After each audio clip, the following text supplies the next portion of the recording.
The 80-20 Principle, The Secret to Achieving More with Less by Richard Koch. Summary and analysis by Brev Reds. Introduction. What is the 80-20th principle? Picture yourself at a big family dinner. Everyone brought a dish, and there's a massive spread. But here's the funny thing, only a few dishes are getting all the attention. The cheesy lasagna and Aunt May's famous apple pie? They're disappearing fast, while that kale salad sits lonely on the corner of the table. You realize that only about 20% of the dishes are making up 80% of what people are eating. This example gets to the heart of the 80-20th principle.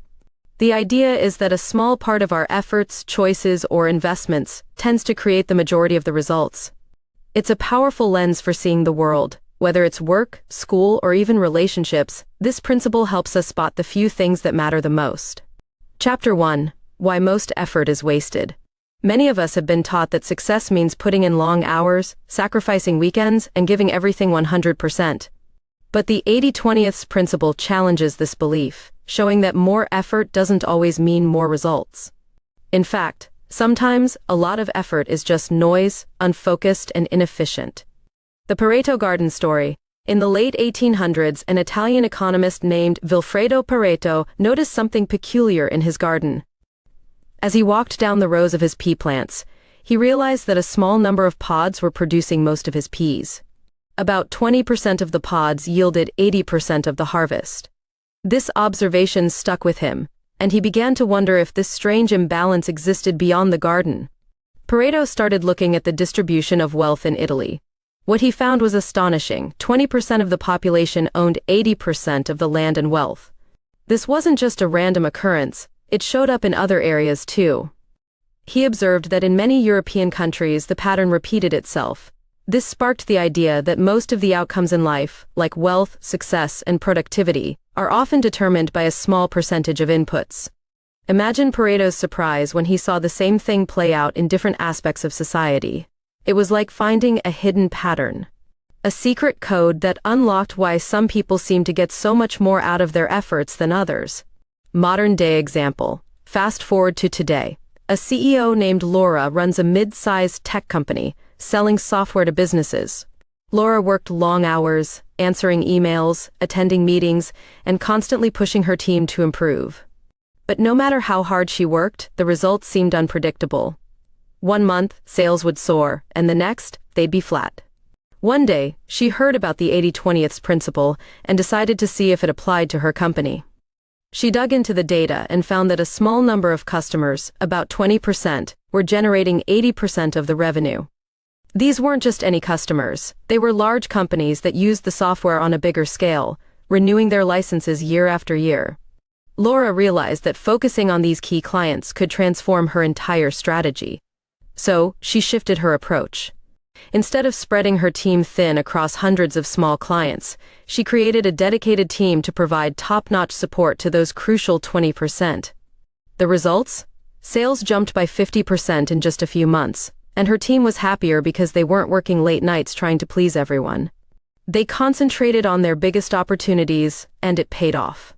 Laura's story shows that sometimes, focusing on the right few things is far better than spreading your energy across too many tasks. It's like shooting arrows at a target. You're better off taking aim and firing fewer well-placed shots than shooting wildly in every direction. Chapter 2. Finding your most productive 20%. Now, let's look at how you can apply the 80-20th principle in your own life. It starts with identifying what truly makes a difference. Think about all the things you do in a day: studying, playing sports, hanging out with friends, chores, and hobbies. Chances are, only a few of these activities bring you the most happiness, success, or even the best grades. Case study: a student's journey. Meet Raj, a high school student who's always busy. He's got soccer practice, helps out at home, volunteers at the local animal shelter, and has a part-time job. Plus, he's trying to keep up with his studies. But despite all this effort, he's struggling with his grades, feeling stressed, and missing out on sleep. One day, Raj's history teacher gave him a tip: figure out what's really making a difference in your grades. Curious, Raj made a list of everything he did each week. He realized that a few specific study sessions, like working on practice quizzes and attending group study meetings, made the biggest impact on his test scores. But he was also spending hours rewriting notes, which didn't help much. Raj decided to do an experiment. For the next month, he cut down on the activities that weren't paying off. Instead of rewriting his notes, he focused on those quizzes and study groups. To his surprise, his grades went up, and he even had extra time to hang out with friends. The 80/20th principle taught Raj that not every study method was equally valuable. By finding the small, high-impact activities, Raj was able to spend less time studying while actually improving his grades. It wasn't about working harder, it was about working smarter. And it taught him to prioritize things that mattered the most to him, like his soccer practice and volunteering, without sacrificing his grades. The entrepreneur's epiphany. Another example comes from Monica, a small business owner. She ran a craft shop where she sold handmade candles, soaps, and pottery. She worked tirelessly, crafting products, running social media ads, answering customer queries, and packaging orders. Despite her efforts, her sales seemed to plateau. One evening, while reading about the 80/20th principle, Monica had an idea. What if a few of her products were driving most of her sales? She checked her sales data for the past year and was floored by what she found. Out of the 50 different types of products she sold, just 5 types of candles accounted for 80% of her revenue. Those candles had unique scents and were popular as gifts, while some of her other products barely sold. Monica made a bold move. She streamlined her shop, focusing on those best-selling candles. She used the extra time to improve their packaging, created bundles for holiday sales, and even reached out to local gift shops. Within a few months, her revenue doubled, and she felt less stressed because she wasn't trying to manage dozens of low-selling products. Monica's story shows that even in business, less can be more. She stopped trying to please everyone and doubled down on what worked best, leading to greater success. Chapter 3: The Power of Saying No. One of the hardest things for many of us is learning to say no, but in the world of the 80/20th principle, saying no is crucial. It allows you to focus on your most productive activities and avoid being pulled into the low-impact 80%. Case study: The Overwhelmed Manager. Jake was a manager at a large marketing firm, known for always being willing to help. Whenever a colleague needed a hand or a project needed extra support, Jake would step in. But his calendar was always packed, and he barely had time to catch his breath. He worked late nights, missed family dinners, and felt like he was constantly playing catch-up. A mentor advised him to apply the 80/20th principle to his workday. Jake realized that a few key projects, like managing the firm's top 3 clients, generated most of the company's revenue. But he was spending hours each week on smaller projects that brought in very little. Reluctantly, Jake began to set boundaries. He started saying no to non-essential meetings and passing smaller projects to junior colleagues. At first, it felt uncomfortable, like he was letting people down. But soon, he noticed a change. He had more time to dedicate to his top clients, and his performance on those accounts improved. His boss even praised him for bringing in a big contract. Jake's story teaches that you don't have to do everything to be successful. By focusing on the few things that matter and letting go of the rest, you can actually achieve more and keep your sanity intact. Chapter 4: How to Apply the 80/20th Principle in Everyday Life. The beauty of the 80/20th principle is that you can use it almost anywhere, in school, at work, in relationships, and even in how you spend your free time. The key is to identify that magical 20% that makes all the difference, then focus on it like a laser. Case study: The Reluctant Runner. Meet Sam, a college student who wanted to get fit before summer break. He read online that running was a great way to lose weight, so he set a goal to run every day for 45 minutes. For the first 2 weeks, he was motivated, but then life got in the way, assignments piled up, social events popped up, and he found himself skipping his runs. Feeling discouraged, Sam came across the 80/20th principle and wondered if he could apply it to his fitness plan. He read about the idea of high-intensity interval training (HIIT), where you do short bursts of intense exercise followed by rest periods. He learned that a few minutes of high-intensity effort could produce results similar to much longer, steady-paced workouts. Sam decided to give it a shot. He switched from 45-minute jogs to 15-minute HIIT sessions, sprinting for 30 seconds, then walking for 90 seconds. At first, it felt too easy. but he stuck with it. Within a month, he noticed he was running faster, feeling more energized, and he even lost a few pounds. What Sam discovered was that not all exercise is equal, just like not all work is equal. By focusing on short bursts of intense effort, he got better results with less time. This 80/20th approach made it easier for him to stick to his routine because he didn't dread long, boring runs. It became a habit he could sustain. Story: the efficient grocery shopper. Let's take a less obvious example. Julia was a busy mom of two who always found herself running around, especially when it came to grocery shopping. Every week she'd spend a couple of hours browsing the aisles, checking for deals, and trying to make sure she got everything her family needed. But somehow, she still ended up making multiple trips throughout the week for forgotten items. One day, her friend shared a time-saving trick based on the 80/20th principle. Think about what your family eats the most, and just focus on those things, her friend suggested. Julia decided to give it a try. She sat down with her shopping list and circled the essentials that made up the majority of her meals: milk, bread, eggs, chicken, veggies, and a few snacks. The next time she went shopping, she skipped the browsing and stuck to her list of essentials. Instead of wandering through every aisle, she spent less than 30 minutes grabbing only what she knew they'd use. This small change saved her time and cut down her grocery bill since she wasn't tempted to buy things they didn't need.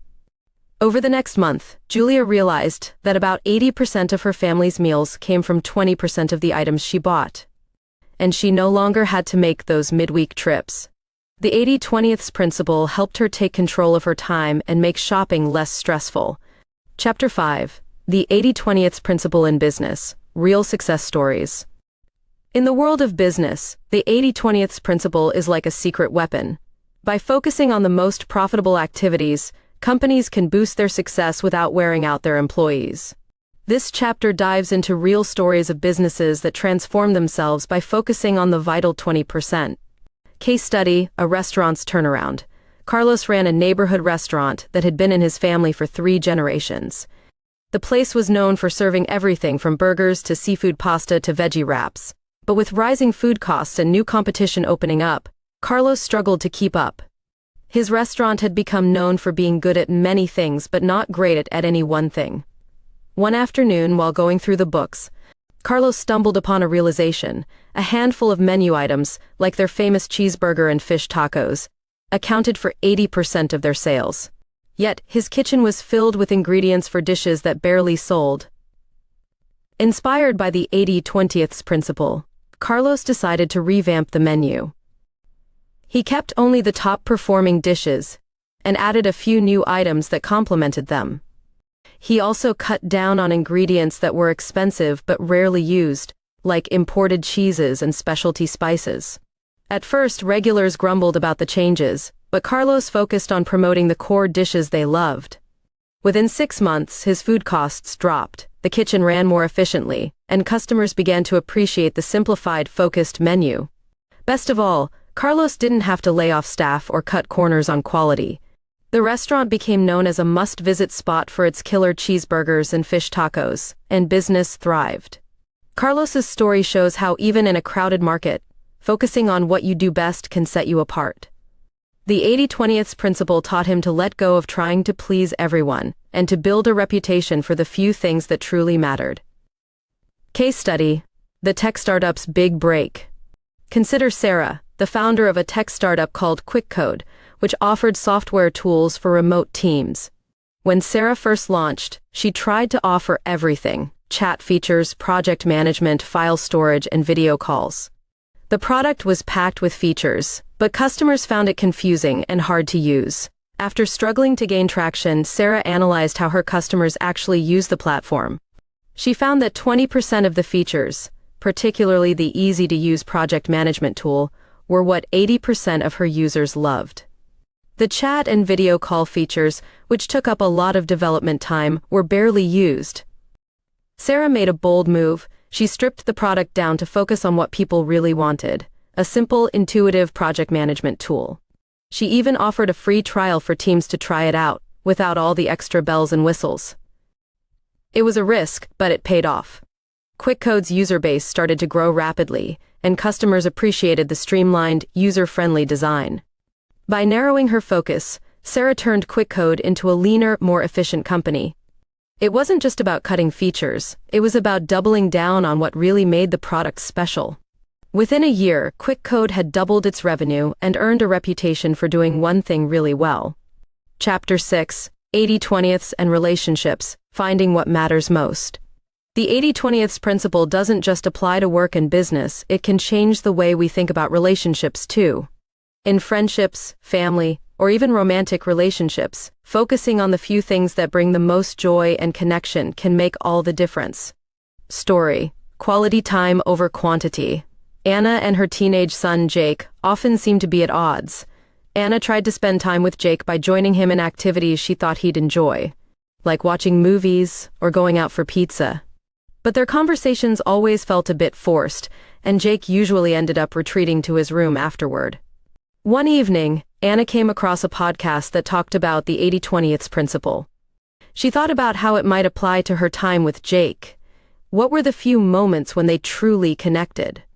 She realized that when they took walks together in the nearby park, Jake would open up about his day and talk about things that mattered to him. It wasn't about the activity, it was about the space for conversation. So, Anna suggested a weekend tradition, a morning walk together on Saturdays. At first, Jake wasn't thrilled, but he went along with it. Slowly, their walks became a time for real conversations about school, friends, and even deeper topics like Jake's future. Anna stopped trying to fill their time together with activities and focused on these simple walks.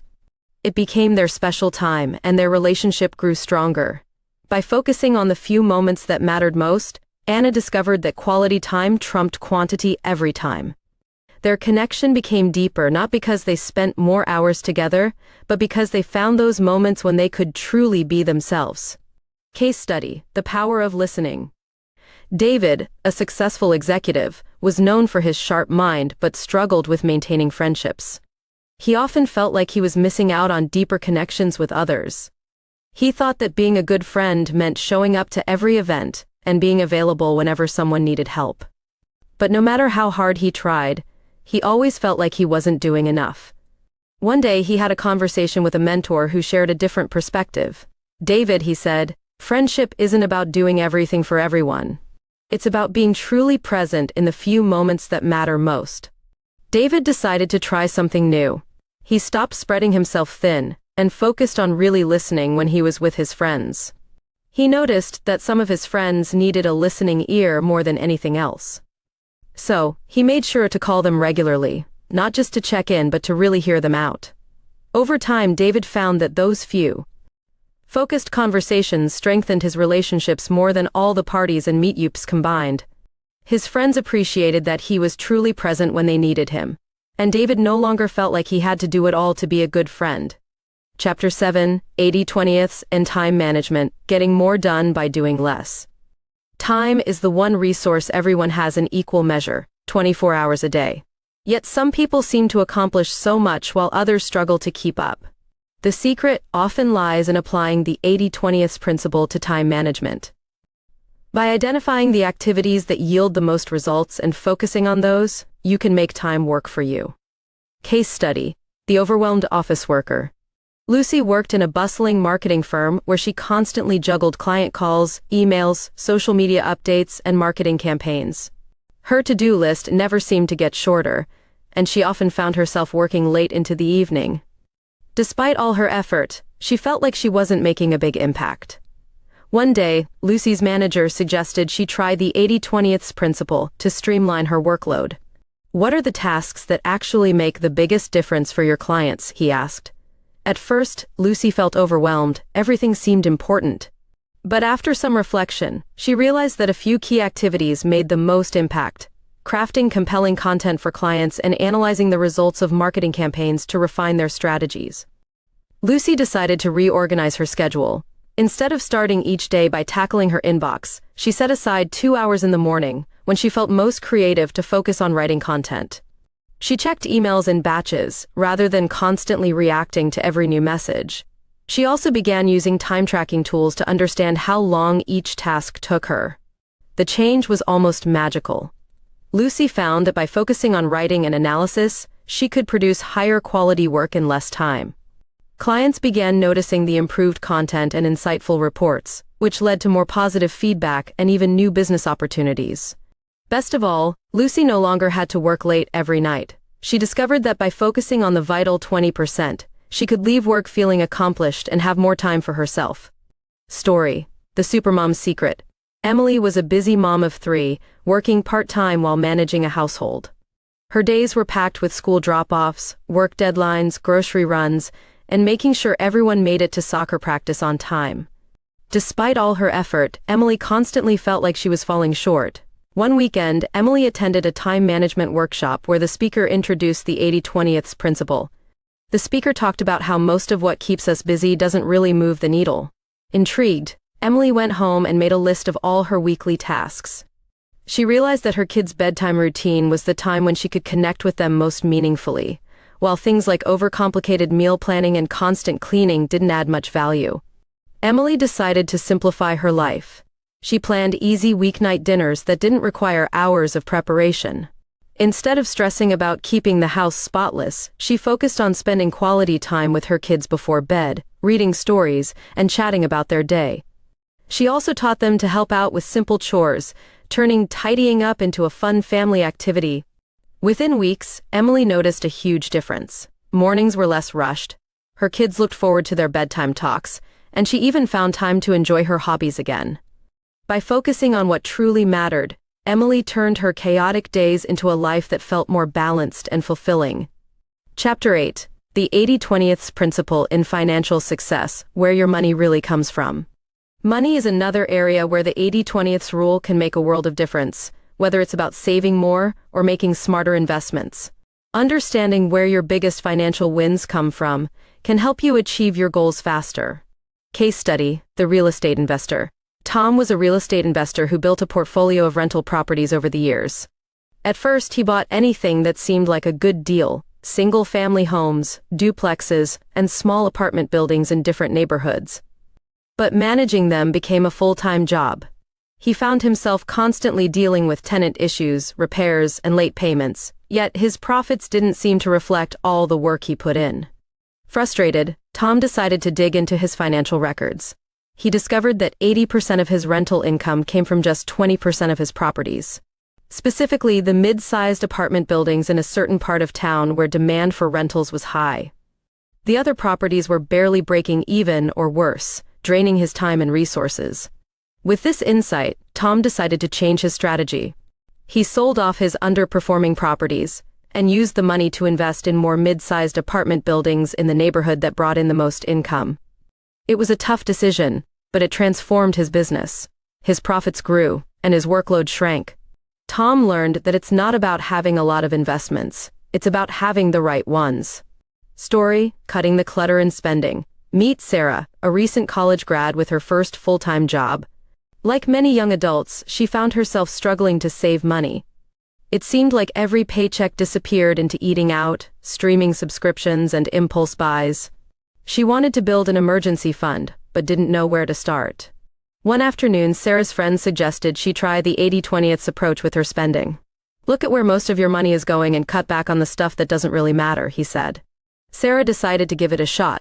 She went through her bank statements and noticed that a few categories, like takeout, online shopping, and random app subscriptions, made up the bulk of her monthly expenses. Sarah made a deal with herself. She kept her favorite Saturday night takeout but started cooking at home during the week.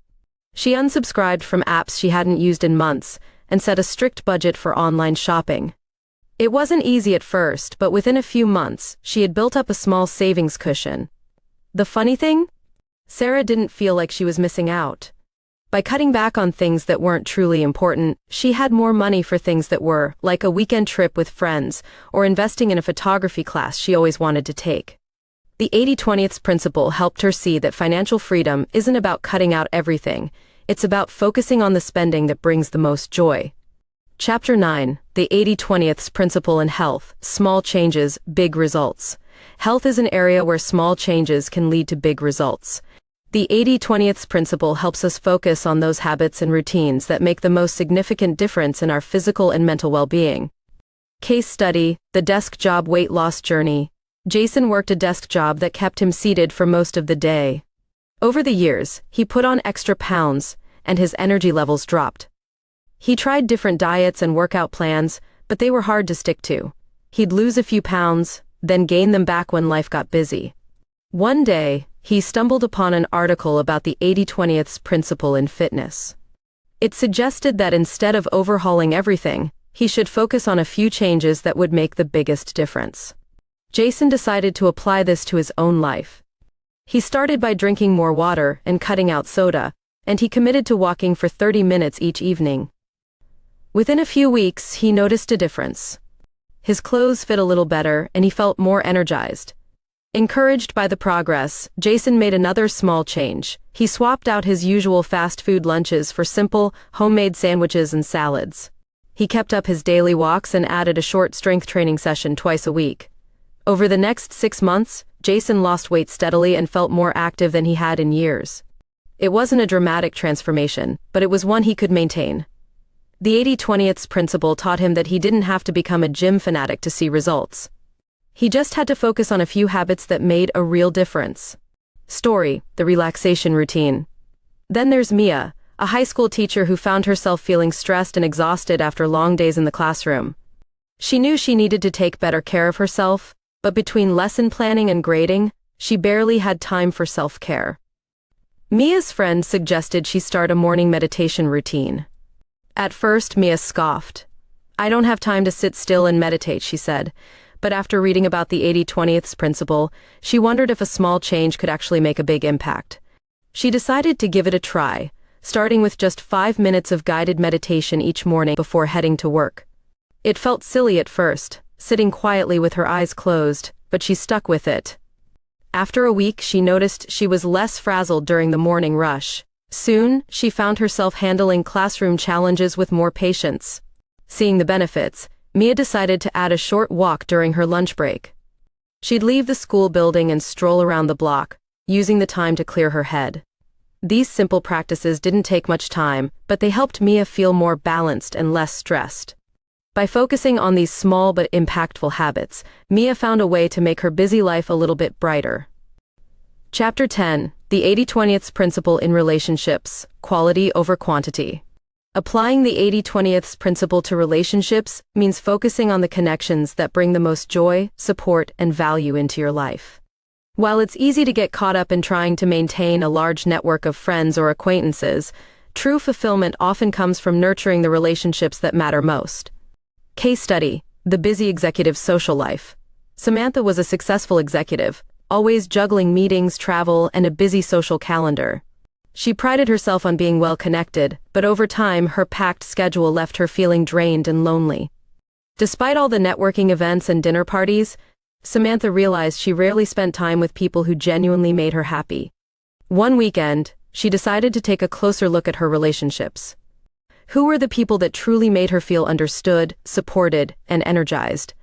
She realized that while she had dozens of acquaintances, only a handful of friends really brought joy into her life. These were the friends who showed up during tough times, celebrated her successes, and shared her values. Samantha made a choice to focus her time and energy on those few relationships.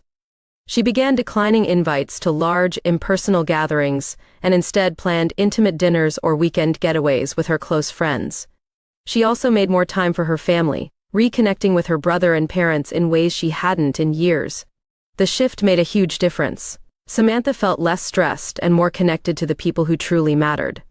Instead of trying to be everything to everyone, she invested in the few relationships that brought her the most happiness. As a result, she felt more fulfilled and less lonely, even though her social calendar was less crowded. Story: the neighborhood helper. John lived in a suburban neighborhood where everyone seemed to know each other, but most relationships were casual at best. He'd wave to his neighbors and make small talk at the mailbox, but he didn't feel like he really connected with anyone. He wanted a deeper sense of community, but wasn't sure how to make it happen. One day, he read about the 80-20th principle and wondered if he could apply it to his neighborhood relationships. He realized that out of all the neighbors, there were just a few people who shared his interests and had the potential to become true friends. John decided to invest more time with them. He invited Mike, his next-door neighbor who shared his love for gardening, over for a backyard barbecue. He started chatting more with Miss Alvarez, who lived across the street, and shared his passion for woodworking. And he made an effort to help Mr. Patel, an older neighbor, with his yard work on weekends. These small actions paid off. Soon, John found himself surrounded by a tight-knit group of neighbors who genuinely cared about one another. They began hosting game nights, lending tools, and supporting each other during tough times. John realized that by focusing on a few meaningful relationships, he could create a sense of community that was far more valuable than knowing everyone in the neighborhood by name. Chapter 11. Applying the 80-20th principle to career growth. Focus on what matters most. In the workplace, it's easy to feel like you're constantly busy but not making real progress. The 80-20th principle can help shift that focus, guiding you to concentrate on the projects, skills, and efforts that have the most significant impact on your career growth. Case study: the software developer's breakthrough. Alex was a software developer working for a tech startup. He was known for being a hard worker, often putting in long hours to meet deadlines and fix bugs.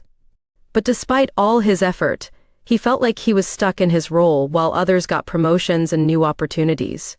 After reading about the 80-20th principle, Alex decided to analyze where he was putting most of his energy at work. He realized that he spent the majority of his time fixing minor bugs and handling low-priority tasks. Meanwhile, the most valuable projects, like developing new features and contributing to strategic planning, got only a small portion of his attention. Alex made a conscious decision to change this. He began to prioritize tasks that contributed directly to the company's core product, even if it meant pushing back on some of the smaller requests. He started attending more brainstorming sessions and offering his insights on product development. This shift quickly caught the attention of his manager. Alex became known as a developer who could deliver not just code, but innovative solutions that moved the product forward. Within a year, he was promoted to a senior role, where he had more input on project direction and strategy. By focusing on the 20% of work that made the biggest difference, Alex was able to achieve the career growth he'd been striving for. Story: the young sales star. Rachel was a young sales representative at a large company, trying to make her mark. Like many in her field, she was taught that sales was a numbers game. More calls, more emails, and more meetings meant more sales. But despite all her hustle, she struggled to meet her targets and felt burned out from constantly chasing new leads. One day, Rachel's mentor shared a piece of advice that changed her perspective. "You don't need to chase every lead," he said. "Find the clients who are really interested in what we offer and focus on them." Rachel decided to give it a try.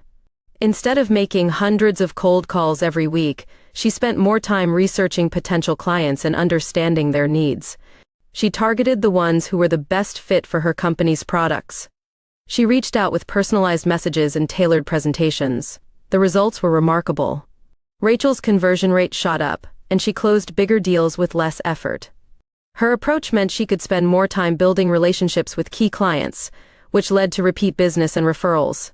Within a few months, Rachel was not only meeting her targets, she was exceeding them, all while working fewer hours than before.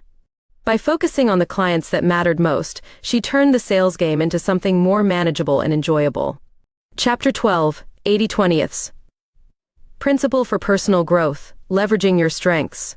Self-improvement is a lifelong journey, but it doesn't have to be overwhelming. The 80-20th principle can help you focus on the skills, habits, and activities that truly accelerate your growth, allowing you to become the best version of yourself without spreading yourself too thin. Case study: the musician's journey. Daniel was an aspiring guitarist who wanted to become a professional musician.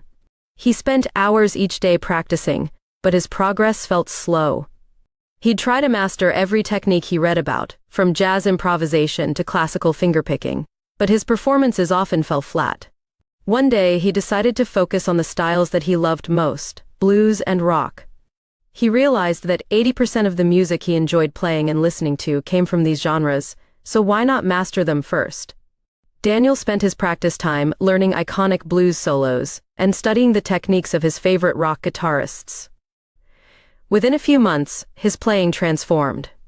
He became known in his local music scene for his soulful blues licks and energetic rock performances. He even joined a band and started playing regular gigs. Daniel realized that by focusing on what he loved and was naturally good at, he could make much faster progress than by trying to be a jack of all trades. Story: The Speed Reader. Lena was an avid reader who wanted to absorb more knowledge.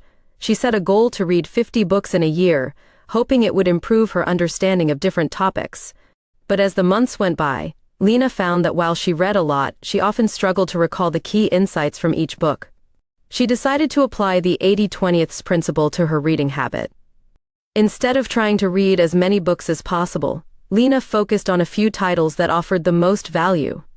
She chose books that were highly recommended in the areas she wanted to grow, like leadership, personal finance, and psychology. Lena also changed how she read.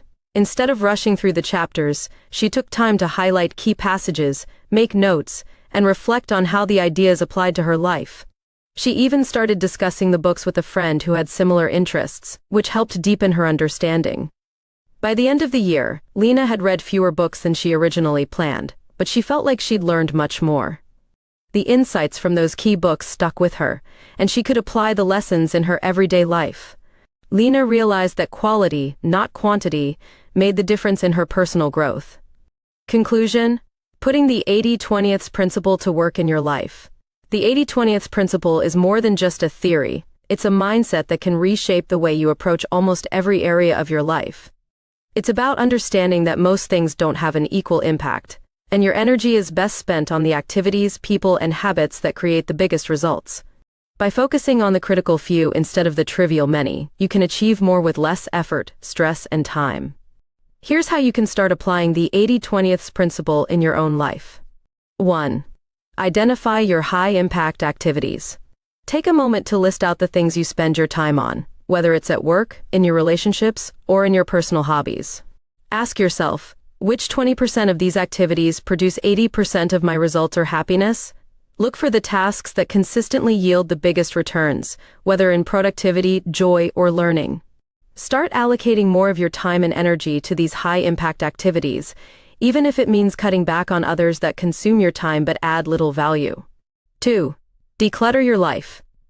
We often feel overwhelmed because we try to do everything. The 80/20 principle encourages you to do the opposite. Focus on the essentials. Identify commitments, habits, or possessions that take up a lot of time but offer little benefit. What can you simplify or let go of? This might mean saying no to unimportant social engagements, letting go of projects that aren't aligned with your goals, or even decluttering your home. By removing the distractions, you create space for what truly matters. 3. Strengthen key relationships. Think about your social circle. Who are the 20% of people who bring the most joy, support, and positive energy into your life? Make a conscious effort to nurture these relationships. Schedule regular meetups, reach out more often, and be present when you're with them. Let go of the guilt of not keeping up with everyone. Focus on the connections that bring you the most fulfillment and joy. 4. Focus on your core strengths. Instead of trying to be good at everything, concentrate on the skills and talents where you naturally excel. Which strengths, when developed, could bring the most success in your career or personal life? Invest time in mastering these areas, rather than spreading yourself thin across multiple areas. This will give you a competitive edge and make your work feel more rewarding. For example, if you're a natural communicator, focus on building skills around public speaking, negotiation, or content creation rather than trying to master unrelated tasks. 5. Apply the 80/20 principle to daily decisions. Make the 80/20 mindset a daily habit. When faced with a long to-do list, ask yourself, what are the 1 or 2 tasks today that will make the biggest difference? Apply this thinking to decisions about how you spend your time, what you eat, or even which books or media you consume. Focus on the things that give you the most value. By regularly prioritizing the high-impact activities, you'll find yourself accomplishing more in less time and with less effort. 6. Measure and adjust regularly. The 80/20 principle is not a one-time fix. Set aside time, perhaps once a month or quarterly, to review your progress. Ask yourself, am I still focusing on the right 20%? Are there new priorities or changes I need to make? Adjust your focus as needed, so you continue to align with what truly matters in your life and career. Embrace the power of saying no. A crucial part of the 80/20th principle is learning to say no to things that don't align with your priorities. This is easier said than done, but it's one of the most powerful ways to protect your time and energy. Practice saying no in a respectful and clear way. You might be surprised at how much freedom this brings into your life. Remember, when you say no to the things that don't matter, you're saying yes to the things that do. 8. Find your balance, work, and rest. Using the 80/20th principle is not just about working harder or focusing more, it's also about knowing when to rest. Reflect on what activities truly recharge you, like spending time in nature, reading a favorite book, or enjoying a hobby. Make sure you're not just optimizing for productivity, but also for happiness and well-being. Final thought: small changes, big impact. The magic of the 80/20th principle lies in its simplicity. Small changes in where you focus your time, energy, and resources can have a huge impact on your life. The power is in your hands to design a life that's less about being busy and more about being fulfilled. Start with just one area, whether it's your work, relationships, or daily routine. And watch how focusing on the few things that truly matter can transform everything else. Thank you for completing another BrevRead video. Like and subscribe to see more of our videos. If you have a particular book that you would like us to summarize, please share it in the comments section below.